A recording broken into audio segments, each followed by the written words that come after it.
샬롬 포에마. 오늘은 이스라엘의 절기에 대해서, 유대인의 절기에 대해서 한 두 번 정도에 나누어서 설명을 드리도록 하겠습니다.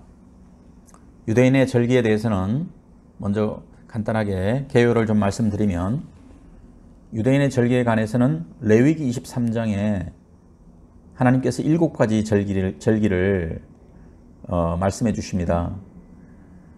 이 절기라고 하는 것은 하나님이 친히 정하신 것으로 다가올 것들의 그림자라고 보면 될 것 같습니다. 그림자는 실체가 나타나면 그림자는 사라지게 되어 있습니다. 그래서 보통 7절기는 1년에 한 번씩 이렇게 이루어지는데, 그에 반해서 안식일은 한 주에 한 번씩 하나님 앞에 구별해서 드리죠. 안식일은 각 가정에서 지키게 되지만 7절기는 예루살렘에서 지키게 됩니다. 물론 7절기 다 예루살렘에서 지킬 수는 없기 때문에 그 중에 3대 절기라고 할 수 있는 유월절, 초실절, 장막절 이런 경우에는 반드시 예루살렘에서 지키도록 그렇게 되어 있습니다. 7절기는 두 부분으로 나눌 수 있는데요. 유월절, 무교절, 초실절, 오순절, 그 다음에 4달이 지난 후에 나팔절, 속죄일, 장막절 이렇게 나누어질 수 있습니다. 그래서 오늘은 유월절, 무교절, 초실절에 대해서만 간단하게 먼저 살펴보고, 두 번째 절기 때는 오순절, 나팔절, 속죄일, 장막절 이렇게 4가지를 나누어서 설명을 드리도록 하겠습니다. 우선 7가지 절기들 중에 제일 먼저 유월절에 대해서 설명을 드리도록 하겠습니다. 유월절은 이집트에서 기원한 절기인 것은 다 아실 겁니다. 애굽으로부터 이스라엘 자녀들이 구출된 것을 기념하는 명절입니다. 유월절을 시작으로 이 달들이 시작하고 해의 첫째 달이 된다는 것을 갖다가 출애굽기 12장 2절에서 말씀해 주고 있습니다. 출애굽기 12장 2절에는 이 달을 너희에게 달의 시작 곧 해의 첫 달이 되게 하고 라고 말씀하고 있습니다. 이 유월절이 시작되게 된 배경은 여러분들 잘 아시다시피 출애굽기 때 10가지 재앙과 관련되어 있습니다. 그 중에 제일 마지막의 재앙이 바로 장자들을, 애굽의 장자들을, 초태생을 다 치는 그 재앙인데, 그 10번째 심판 재앙을 앞두고 애굽의 장자, 애굽의 동물들의 첫 태생이 아니라 이스라엘 장자들, 이스라엘 동물들의, 이스라엘 백성들이 키우는 동물들의 초태생들을 보호하기 위한 방책으로 마련된 것이 유월절이었습니다. 그달 10일에 흠없는 1년 된 어린 순양을 가족 단위로 한 마리씩 골라서 14일까지 간직합니다. 자, 10일에 어린 순양을 한 마리씩 골라서 14일까지 잘 간직하고, 그날 해질 무렵에 14일 해질 무렵에 1월 14일입니다. 유대력으로는 니산월 14일 그날 해질 무렵에 잡아서 그 피를 우설초에 적셔서 문인방과 인방과 양쪽 기둥에 뿌리도록 그렇게 하나님께서 지시하셨고, 그 지시대로 이행한 모든 이스라엘 백성들의 집은 하나님께서 그냥 넘어가셨습니다.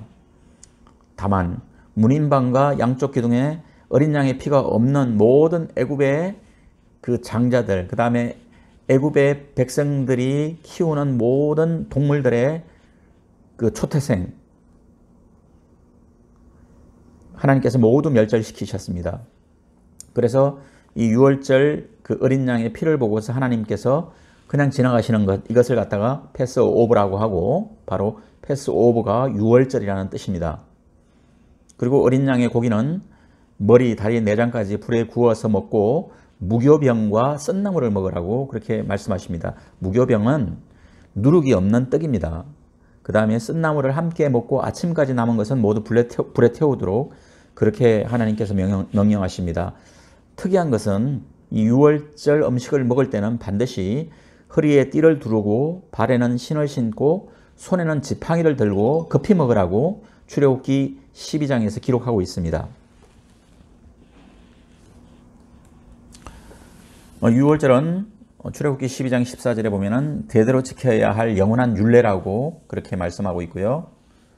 바로 이 유월절이라고 하는 것은 이 유월절 어린 양이신 바로 예수 그리스도의 모형이라고 볼 수 있는데, 유월절 양은 하나님의 어린 양이신 예수 그리스도의 모형입니다.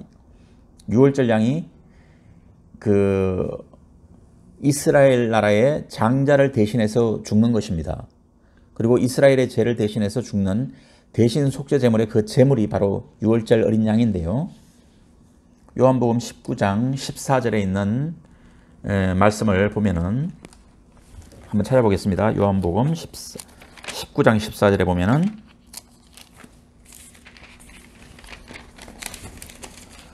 바로 예수님이 십자가를 지신 날도 바로 유월절 양 잡는 날이라고 기록되어 있습니다.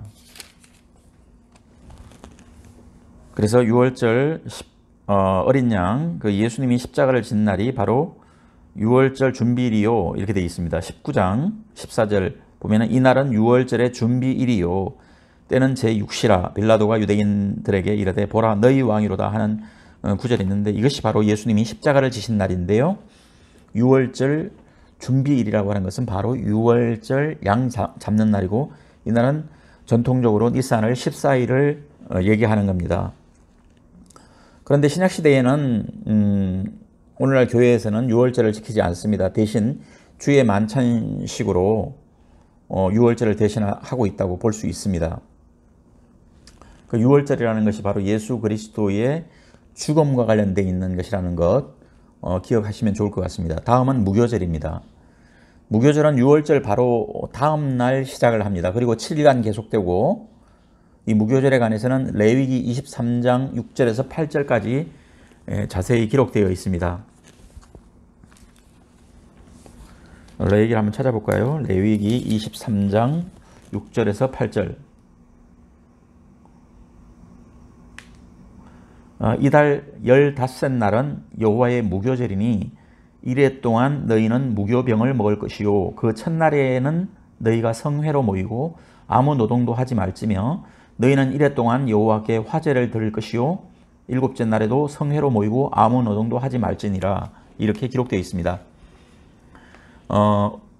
유월절 어린 양은 14일에 준비날이라고 그랬죠. 14일의 마지막 시간인 여기서 유대력에 대해서 좀 이해를 하셔야 되는 게, 우리는 0시부터 24시까지 밤 12시부터 그 다음날 밤 12시까지 이것이 하루인데요. 유대 나라의 하루는 저녁 6시부터 그 다음날 저녁 6시가 되는 시간까지 이것이 하루입니다. 그래서 양은 14일의 마지막 시간인 해질 무렵에 잡아서 유월절이 되고, 무교절은 15일이 되는 해가 진 뒤 즉시 무교절이 시작됩니다.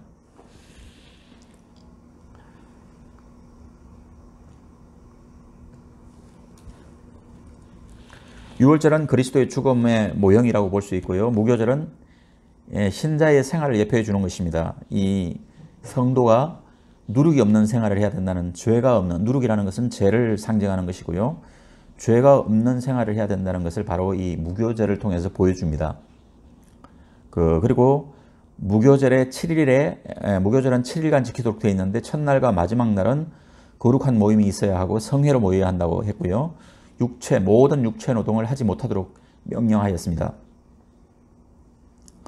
이것은 뭐냐면, 유월절이라는 것은 바로 예수 그리스도의 십자가의 죽음, 그리고 예수 그리스도의 십자가의 죽음, 예수 그리스도의 보혈로 구원을 받은 성도가 어떻게 살아야 할 것인가에 대한 가르침을 주는 절기가 바로 무교절이라고 이해를 하실 수 있을 것 같습니다. 다음은 셋째로 초실절에 대해서 말씀을 드리겠습니다. 초실절이라고 하는 것은 처음 익은 열매라는 뜻이죠. 이스라엘 자손이 가나안 땅에 들어가고 나서부터 지켜지는 절기입니다. 레위기 23장 10절에 기록되어 있는데요. 23장 10절에는 이스라엘 자손에게 말하여 이르되 너희는 내가 너희에게 주는 땅에 들어가서 너희의 곡물을 거둘 때에 너희의 곡물의 첫 이삭 한 단을 제사장에게로 가져갈 것이오 라고 되어 있습니다. 예수 그리스도의 부활의 예시이며 모형이라고 보는 것이 바로 이 초실절인데요. 이 초실절은 안식일 후에 안식 후 다음 날에 드려집니다. 그러니까 레위기 23장 11절에 보면 제사장은 너희를 위하여 그 단을 여호와 앞에 기쁘게 받으심이 되도록 흔들되 안식일 이튿날에 흔들 것이며 이렇게 되어 있습니다. 그래서 안식일 다음 날에 이 초실절을 지키도록 되어 있고요. 예수 그리스도의 부활로 잠자는 자들의 첫 열매가 되셨고 예수님의 부활도 바로 안식일 다음 날에 이루어졌다는 것을 주목해 볼 필요가 있습니다. 그래서 바로 예수 그리스도의 부활을 예시하고 이 부활에 대한 모형이 바로 초실절이다라고 하는 것이죠. 그래서 유대 나라의 그 절기에는 모든 예수 그리스도의 십자가 사역에 대한 어떤 그 실체를 갖다가 보여주는 그림자라고 이렇게 말씀드릴 수 있을 것 같습니다. 그래서 이 초실절과 관련되어 있는 신약성경은 고린도전서 15장 17절에서 20절에 있는 말씀인데요. 제가 한번 읽고 마치도록 하겠습니다. 그리스도께서 다시 살아나신 일이 없으면 너희의 믿음도 헛되고 너희가 여전히 죄 가운데 있을 것이요 또한 그리스도 안에서 잠자는 자도 망하였으리라. 만일 그리스도 안에서 우리가 바라는 것이 다만 이 세상의 삶뿐이면 모든 사람 가운데 우리가 더욱 불쌍한 자이리라. 그러나 이제 그리스도께서 죽은 자들 가운데서 다시 살아나사 잠자는 자들의 첫 열매가 되셨도다. 그래서 첫 열매가 되신 예수님 그리고 첫 열매를 하나님께 드리는 이 초실절이 매우 관련이 있다. 이렇게 이해하시면 될 것 같습니다. 그리고 이 지금 읽어드린 고린도전서 15장은 바로 우리가 잘 아는 부활장이라고 말씀드렸죠. 그래서 고린도전서는 고린도 교회 교인들에게 아주 실제적이고 구체적인 어떤 그런 생활의 지침을 마련하기 위해서 만들어준 사도 바울의 서신이라고 볼 수 있는데요. 여기는 어떤 특정한 어떤 교리라든지 이런 것들보다는 실제적인 어떤 그 신앙생활에 있어서 성도가 참고해야 될 내용들을 갖다가 기록한 것이 바로 고린도전서 후서입니다. 그리고 고린도전서 13장에는 우리가 잘 알고 있는 사랑장이 있고 고린도전서 15장에는 바로 부활장이 있고 제가 지금 방금 읽어드린 고린도전서 15장 17절에서 20절의 내용은 바로 부활에 관한 것이라는 것 알아두시면 좋을 것 같습니다. 오늘 말씀은 여기까지 마치도록 하겠습니다. 감사합니다.